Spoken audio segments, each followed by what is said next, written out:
رحمت اللہ علیہ درویش تھے دلی کے، بہت سارے لوگ مرید تھے، ایک بڑا خدمت گزار مرید تھا، مزدوری کرتا تھا، غریب تھا، تو 6 بیٹیاں تھیں اس کی۔ حضرت صاحب کے پاس روز آ کے کہتا حضور بچیوں کے لیے دعا کرے اللہ کوئی اسباب پیدا کر دے، ایک بچی کی شادی کا خرچہ 1000 دینار ہے اور میں غریب ہوں۔ حضرت صاحب دعا کر دیتے۔ خانقاہ شریف کے تھوڑے ہی فاصلے پر حضرت جہاں بیٹھ کے مریدوں کی تربیت کرتے تھے، اس سے تھوڑا ہی فاصلے پر نا ایک عیسائی رہتا تھا، بڑا مالدار تھا، بڑی سارے اونٹ، گائیں، بھیڑ، بکریاں رکھی ہوئی تھی، اور حضرت شرف الدین رحمت اللہ علیہ کی بڑی مخالفت کرتا تھا۔ اور یہ جو آپ کا غریب مرید تھا یہ اس کا پڑوسی تھا، ایک دن بلا کے نا ان کو کہنے لگا کہ تو کدھر جا کے جو ہے وہ ٹکرے مار رہا ہے، وہاں سے کچھ نہیں ملنے والا، وہ تجھے کیا دیں گے جن کی خانقاہ خود چندے پہ چلتی ہے، مدرسہ چندے پہ چلتا ہے، مسجد چندے پہ چلتی ہے، تیری بیٹی کا معاملہ کہاں حل ہوگا؟ تو اس درویش نے کہا کہ تو میرے پیر کو نہیں جانتا، تو مجھے میرا محبوب نہیں ڈٹھا، تو پتہ نہیں نا، تو اس رستے کا مسافر نہیں، تو نہیں جانتا، ان کا بس چلے نا تو وہ ہر قیمت میں میری بیٹیوں کی شادی کرا دیں۔ اب وہ عیسائی تھا، کہنے لگا اچھا چلو ٹھیک ہے، اگر اتنی بات ہے نا تو جاؤ ان سے جا کے کہہ دو کہ 6 سال کے لیے میرے ساتھ معاہدہ کر لیں، وہ میرے جانوروں کو چارہ ڈال دیا کرے، 6 سال ڈیوٹی کرے، میں 6000 دینار دے دیتا ہوں۔ وہ میرے ساتھ 6 سال میرے جانوروں کو چارہ ڈالے، رکھتے ہیں نا آپ چارہ ڈالنے کے لیے ایڈوانس پیسے دے کے، اب تو لوگ انہیں بھی غلام ہی بنا لیتے ہیں، بڑی تھوڑی تنخواہ دیتے ہیں، ظلم کرتے ہیں، پورا معاوضہ نہیں دیتے۔ حضرت شیخ شرف الدین کے بارے میں وہ کہنے لگا جب اپنے پیر سے جا کے کہہ کہ میرے جانوروں کو 6 سال چارہ ڈالے، میں 6000 دے دیتا ہوں، تو جو کہتا ہے ہر قیمت پہ جانے کو تیار ہے۔ اس نے جب یہ بات کی تو مرید نے ناراض ہو گیا، وہ لڑائی ہو گئی، گربان پکڑ لیا، جھگڑا ہوا، بات بڑی دور گئی، اس طرح کی بات کرتا میرے حضرت کے بارے میں، تیرے جیسے کئی میں وہاں کام پہ رکھا دوں۔ جب وہ بڑی بحث ہوئی، بات محلے میں، علاقے میں پھیل گئی، دنیا نے سن لی تو شیخ شرف الدین تک بھی پہنچ گئی۔ اس طرح جھگڑا ہوا ہے، لوگ سو گئے عشاء کی نماز کے بعد۔ حضرت صاحب نے نا سر پہ کپڑا لیا، اس عیسائی کے دروازے پہ دستک دی، وہ باہر آیا، فرمانے لگے لوگ تو سوچ سمجھ کے ملازم رکھتے ہیں، تو نے بھی تو سوچ ہی لیا ہوگا تبھی تو مجھے آفر کی ہے، تو اپنی آفر پہ قائم ہے، واقعی مجھے رکھ لے گا اور 6000 دینار دے دے گا؟ کہنے لگا جا بابا کام کر اپنا۔ فرمایا نہیں، تو نے اتنے لوگوں میں بات کی، اتنی بحث ہوئی، تو قائم ہے؟ کہنے لگا میں تو قائم ہوں پر آپ نے نہیں قائم رہنا۔ فرمایا میں سوچ سمجھ کے آیا ہوں۔ اس نے کہا آپ ڈیوٹی کریں گے، بحثوں کو چارہ ڈالیں گے؟ فرمایا ایک شرط، بس جب اذان ہو جائے نا تو مجھے رب کی نماز پڑھنے کی اجازت دے دینا، باقی صبح و شام جو تو کہے گا۔ اگر اس غریب کی بیٹیاں بیائی جائیں تو مجھے اور کیا چاہیے، اس کی 6 بیٹیوں کا بوجھ ہے اس کے سر پہ، تو مجھے رکھ لے۔ اللہ اکبر۔ وہ کہنے لگا چلے پہ میرے ساتھ خط بندگی کر لیں، آج کل ہم اسٹامپ کرتے ہیں، اس زمانے میں خط بندگی ہوتا تھا، غلامی کا خط، قاضی شہر کے پاس، یعنی اس کا خیال تھا کہ چلو اسٹامپ کی بات کروں گا تو بھاگ جائیں گے۔ فرمایا چل میں تیار ہوں۔ قاضی تک گئے، طے ہو گیا، 6000 دینار دے دیے۔ حضرت نے مرید کو بلایا، فرمایا پتر یہ لے جا، جا میری بیٹیوں کو روانہ کر دے۔ کہنے لگا حضور یہ کیا کر رہے ہو آپ، کچھ سوچیں۔ فرمایا یار جب تجھے بیٹا بنا لیا تو پھر میری پوتیاں تو لگتی ہیں نا، میرا حق تو بنتا ہے نا، جا کے ڈیوٹی کر، ان کو بیاہ دے۔ بات پھیل گئی، بادشاہ بھی عقیدت مند تھا، وہ 12000 دینار لے کے پہنچا۔ کیا بتاؤں ان رب کے بندوں کا دل کیسا ہوتا ہے، کیا درد ہوتا ہے، کیا رنگ۔ 12000 دینار لے کے بادشاہ آیا اور آ کے حضرت کو پیش کیے کہ حضور آپ دیں اس عیسائی کو ڈبل دیں اور جائیں کام کریں۔ آپ فرمانے لگے تو پیسے دے، شرطیں نہ لگا، میرا جہاں دل کرے گا میں خرچ کروں گا، مجھے تو مزہ ہی اب آنے لگا ہے، ابھی تو لطف آ رہا ہے، ابھی تو ذائقہ آیا ہے کچھ کرنے کا، پیسے دینے ہیں تو دے، پابندی نہ لگا، جہاں میرا دل کرے گا میں۔ اس نے کہا حضور ٹھیک ہے رکھ لیں۔ حضرت نے فجر مسجد میں پڑھی، جیب میں 12000 دینار تھے، اعلان فرمایا بھی کسی اور کی بیٹی بھی بیٹھی ہے تو پیسے میرے پاس ہیں۔ وہ 12000 دینار بھی بانٹ دیا، اور 12000 دینار بانٹ کے نا تو پھر چلے گئے کھیت میں چارہ کاٹنے۔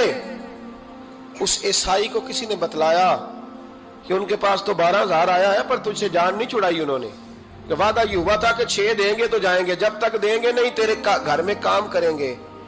وہ نا چارہ کاٹ رہے تھے، حضرت صاحب تو وہاں پہنچ گیا، دور جا کے کھڑا ہو گیا، کہنے لگا بابا پہلے تو میں نے مسلمانوں کے اخلاق سنے تھے، اب تو میں نے دیکھ بھی لیے، پر یہ بتا جب 12,000 آیا تھا جان کیوں نہیں چھڑائی؟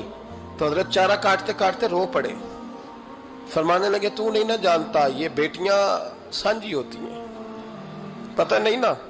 میرے رسول پاک نے تو حاتم تائی کی بیٹی کے سر پہ کپڑا رکھ کے کہا تھا بیٹیاں برابر ہوتی ہیں، تو یہ نہیں پتا جب اس کی 6 بیٹیوں کی شادی ہوئی ہے میرے اندر روحانیت کتنی بڑی ہے۔ فرمایا پھر 12,000 آیا ہے تو 2-4 بچیاں پھر گئی ہیں، تو یہ نہیں پتا میں اندر سے راضی کتنا ہوں، میں تیری نوکری کرتا رہوں گا، پتہ نہیں اللہ کتنی بیٹیوں کو بیاہ دے گا۔ اتنا رویا وہ عیسائی کے پیروں میں بیٹھ گیا، کہنے لگا بابا میں نے تیری مخالفت کی ہے پر تیرے قریب آ کے پتہ چلا ہے کہ تو بہت اونچے اخلاق کا مالک ہے، اور اگر تیرا یہ مقام ہے تو تجھے اخلاق سکھانے والے محمد عربی کی شان کتنی ہوگی۔ ظالم کی بولیے جاتے نہیں لوگ جھوٹے گواہ بن کے، وکیل صاحب کو نہیں پتا ہوتا کہ یہ بندہ مجرم ہے جو میرے پاس آیا، کیا مجرموں کے وکیل نہیں ہوتے؟ بولے تو اس کو پتہ نہیں ہوتا وکیل صاحب کو کہ یہ صاحب مجرم ہے، میرے پاس مقدمہ لے کے آئے، اور اگر بے ادبی نہ ہو جائے تو میرا خیال ہے قاضی عدالت کو بھی پتا ہوتا ہے کہ مجرم کون ہے اور مظلوم۔ میرے نبی پاک صلی اللہ علیہ وسلم نے اس قدر زیادہ سختی فرمائی اس مسئلے میں، فرمایا جس کو پتا تھا کہ فلاں آدمی ظالم ہے، ظلم کر رہا، پھر وہ ظالم کا گواہ بنا یا اس نے ظالم کی مدد کی، کتنی کی؟ شارحین لکھتے ہیں چاہے اس نے ایک جملہ بول کے کی، چاہے ایک، سارے بولیے، چاہے ایک غریب کو اس نے ظلم کیا تو کہتے ہیں لاج یہ سی، چاہے ایک جملہ بول کے کی، شارحین اس حدیث کی شرح میں لکھتے ہیں ایک جملہ بول کے چاہے مدد کی، جس بندے نے کسی ظالم کی مدد کی کسی مقدمے میں یا کسی صورت میں اور اسے پتا تھا یہ ظالم ہے، میرے نبی پاک صلی اللہ تعالیٰ علیہ وسلم فرماتے ہیں اگر اس نے مدد کی، ابھی ظالم کی بات نہیں ہو رہی، ظالم کے مددگار کی بات ہو رہی، اگر کسی نے ظالم کی مدد کی تو حضور فرماتے ہیں خدا بھی اس سے بری و ذمہ ہے، رسول بھی اس سے بری و ذمہ ہے۔ سنبھال کے رکھے اپنی نمازیں، قربانیاں، حج، زکوٰۃ سنبھال کے رکھے۔ اگر ظالموں کا مددگار ہے، الیکشن آ لینے دے، آپ کو نظر آ جائے گا کون کون ظالموں کا مددگار ہے، نظر آ جائے گا۔ اپنی جیب سے لوگ پیسے دے کے ظالموں کی مدد کریں گے، ان کے فلیکس چھپوائیں گے، بورڈ لگوائیں گے، جیبوں سے پیسے دے گے۔ ہم نے خود آگ لگائی ہے چمن میں اپنے، بے سبب گردشی ایام کو الزام نہ دو، ہم نے خود نور کا ظلمت سے کیا ہے سودا، کر کے توہین سحر شام کو الزام نہ دو۔ ظالموں کے مددگار میدان میں آ گئے، یہ چھوٹا لفظ نہیں، میرے حبیب پاک صلی اللہ علیہ وسلم نے فرمایا جو ظالم کا مددگار ہے سن لے جو سجن کے ساتھ کچہری جاتا ہے، وہ یاد رکھے جو دوست کا گواہ بنتا ہے، وہ یاد رکھے جو کہتا ہے میں مانگی گیا تھا، مجھے بلایا گیا تھا قبضہ چھڑانے کے لیے کسی غریب بیوہ کی جائیداد پہ، کب وہ سن لے تو مدد کر کے نہیں آیا، تو خدا کے ذمے سے نکل گیا ہے۔ رسول پاک نے فرمایا تیرا میرا تعلق ختم ہو گیا، تو ظالم کا مددگار ہو گیا، پھر تو کہتا میں بے چین ہوں، میں بے قرار ہوں، میں آزمائش کا شکار ہوں، پلٹ کے دیکھ تو صحیح تیرا گناہ کتنا بڑا ہے۔ میرے نبی پاک صلی اللہ علیہ وسلم کا ایک اور فرمان سن لیں، ابن ماجہ ابو داؤد میں موجود ہے، اس حدیث کو آپ نے یاد کر لینا ہے، کر لیں گے انشاءاللہ، سارے کہیے انشاءاللہ، کر لیں گے یاد۔ حضور صلی اللہ علیہ وسلم نے فرمایا اگر تو ظالم کی مدد کرے گا نا، یہ لفظ دل کی تختی پہ لکھ لینا، یہ مکافات عمل ہے، مکافات عمل دنیا، ادھر کرو گے تو ادھر بھرو گے۔ فرمایا اگر تو کسی ظالم کی مدد کرے گا، سن لے حضور کا فرمان ہے، اگر تو ابن ماجہ ابو داؤد سیاہ میں موجود ہے، فرمایا اگر تو کسی ظالم کی مدد کرے گا تو رب تعالیٰ مرنے سے پہلے پہلے تیرے اوپر بھی ظالم کو مسلط کر دے گا، تیرے اوپر بھی ایک دفعہ ظلم ضرور ہوگا اگر تو ظالم کی، وہ کسی صورت میں بھی ہو سکتا ہے، کسی صورت میں بھی تیرا بیٹا ہی اٹھ کے ظلم کر دے گا، تو الجھ جائے گا، کسی نہ کسی جگہ تیرے لیے تباہی کا سامان ہوگا، تیرے اوپر ظلم ہوگا، اس لیے کہ تو ظالموں کا مددگار ہے۔ چاہیے یہ تھا کہ تو مظلوم کی مدد کرتا، انسانی ایمانی یقین کا فریضہ سر انجام دیتا، تو ظالموں کا مددگار ہو گیا۔ ٹٹول کے دیکھ لیں، رزلٹ نکال کے دیکھ لیں، ہمارے زمانے میں ظالموں کے مددگار زیادہ ہیں، اتنی لمبی زبانیں نکال کے ظالموں کی مدد کرتے ہیں، بڑے بڑے کالم نویس اللہ نے انہیں قدرت دی لکھنے کی، تو اپنا قلم ظالموں کی مدد میں خرچ کرتے ہیں۔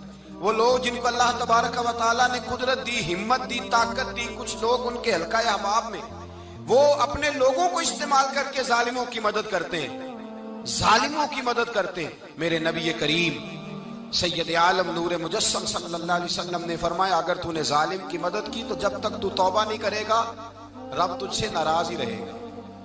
اللہ تجھ سے، او بھائی جس سے رب بھی ناراض ہو گیا، نہ کھانا نہ پینا نہ سونا نہ جاگنا نہ نیند، پھر تیری ہر چیز تیرے لیے آزمائش ہو جائے گی، پھر تیرا سایہ بھی تیرے لیے خوف کا سامان بنے گا، پھر زندگی جیتی جاگتی لاش بن جائے گی، تو اپنے کندھوں پر اپنی میت اٹھائے پھرے گا جب تو ظالم کا مددگار ہوگا۔ اور نبی پاک صلی اللہ علیہ وسلم نے فرمایا ظالموں کا مددگار بھی ظالم ہوتا ہے، ظالموں کا مددگار بھی، سارے بولے ظالموں کا مددگار بھی نہیں، کو نہیں، آپ سارے نہیں بولے، ایک دفعہ بولے ظالموں کا مددگار بھی، پکی بات ہے، ظالموں کا مددگار بھی۔ اللہ اکبر، جس کا یارانہ ہو، جس کا دوستانہ ہو، جو کہے میں نے نا اس کو اوکھے ویلے کے لیے ظالم کو یاد رکھا ہوا ہے۔ کبھی مشکل میں رکھے نہیں ہوئے لوگوں نے ظالم دوست؟ کہتے میں نے رکھے ہوئے ہیں، بلکہ ہمارے دیہات میں تو کہتے ہیں میں نے بازو بنائے ہوئے ہیں۔ کس کو بازو بنا لیا؟ ظالم بھی کبھی بازو ہوتا ہے، جو ظلم کی تلوار لیے میدان میں کھڑا ہے۔ قارون، حامان، فرعون، نمرود کا حال نہیں لوگوں نے دیکھا؟ اپنے زمانے میں آپ نے کتنے لوگ نہیں دیکھے جن کے سائے سے، آواز سے لوگ کانپتے تھے؟ پھر پولیس کی گاڑیوں میں وہ اس طرح مردہ پڑے کہ دنیا نے تماشا دیکھا ان کا۔ یہ رنگ ہم نے دیکھے نہیں اپنے آنکھوں سے۔ فرمایا ظالم کا مددگار بھی، جو کار میں بٹھا کے لے کے گیا وہ بھی ظالم، جس نے چائے پلائی وہ بھی، جس شخص نے کھانا کھلایا وہ بھی، جو کچہری تک ساتھ گیا وہ بھی، جس نے فلیکس کے نیچے، بڑے شرابی کے نیچے چھوٹی اپنی فوٹو لگائی وہ بھی، جو ووٹ کی پرچی ڈالنے گیا وہ بھی۔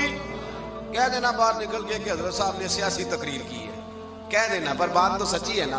خو کرے ہم تو سے تھوڑا سا گلا بھی سن لے، خو کرے ہم تو سے تھوڑا سا بھی گلا۔ امام مالک کے پاس ایک بندہ آیا، اس نے کہا حضور میں درزی ہوں، ایک ظالم بادشاہ مجھ سے کپڑے سلواتا ہے، میں تو ظالموں کا مددگار نہیں نا۔ ایک ظالم بادشاہ مجھ سے، حضور میں تو مددگار نہیں نا ظالموں کا، جو فرمایا ظالموں کا مددگار بھی ظالم ہوتا ہے، تو کپڑے لے کے آتا ہے میں سی کے دے دیتا ہوں، ذمہ داری نہیں۔ یہ ایک آدمی دکاندار ہے، اس سے کوئی بندہ چیز خریدنے آئے گا تو تھوڑی کہے گا میں نے نہیں دینی، تو دے گا۔ کوئی بندہ اگر کسی شخص سے کوئی کام کہتا ہے جو اس کی فیلڈ ہے، اس کا شعبہ ہے، اس کا معاش کا وہ سلسلہ ہے، کہتے ہیں یا رسول اللہ صلی اللہ علیہ وسلم ظالموں کا مددگار بھی ظالم، حضور نے فرما دیا۔ تو امام مالک سے بندے نے مسئلہ پوچھا، دل کی تختی پہ لکھنے والی باتیں ہیں، کہا حضور میں درزی ہوں، ظالم کپڑے سلواتے ہیں، میں تو مددگار نہیں نا۔ امام صاحب کہنے لگے نہیں، مددگار تو وہ ہوگا جو تجھے سوئی دھاگا فراہم کرے گا، تو پورے کپڑے سی کے دیتا ہے، تو خود بہت بڑا ظالم ہے، تو پورے سوٹ سی کے دیتا ہے، تو بہت بڑا ظالم خود ہے۔ مددگار تو وہ ہوگا جو تجھے دھاگا دے گا، جو تجھے بٹن دے گا، جو تجھے نلکی دے گا۔ جو ظالم سے اتنی نفرت، ظلم کر کے بندہ آئے، یہاں تو ہمارے زمانے میں ہیرو بن جاتے ہیں لوگ، ظالم ہیرو ہے، لوگ اس سے ڈرتے پھرتے ہیں، گھومتے پھرتے ہیں، اور بہت سارے کم مزاج لوگ اس کے پیچھے ہاتھ باندھ کے پھرتے ہیں۔ ظالموں کی مدد کرنا، ظالموں کے ساتھ رہنا، یہ ظلم ہے، ظلم، یہ زیادتی ہے۔ میرے نبی پاک صلی اللہ تعالی علیہ وآلہ وسلم نے ارشاد فرمایا، یاد رکھو رب فرماتا ہے میں مظلوم کی مدد ضرور کروں گا، چاہے جلدی کروں چاہے دیر سے کروں، میں مظلوم کی مدد۔ اور حضور صلی اللہ علیہ وسلم نے فرمایا ہے، حضرت معاذ بن جبل کہتے ہیں حضور نے مجھے یمن کا گورنر بنایا، جب میں جانے لگا نا تو حضور نے بڑی نصیحتیں کی، بخاری میں موجود ہے، فرماتے ہیں جب میں پلٹنے لگا تو میرے رسول نے فرمایا معاذ ایک منٹ ٹھہر جا، ایک بات میری یاد رکھنا، اس کو نہ بھولنا۔ کہا حضور کیا؟ فرمایا دیکھنا کسی پہ ظلم نہ کر بیٹھنا، کہیں تجھ سے زیادتی نہ ہو جائے۔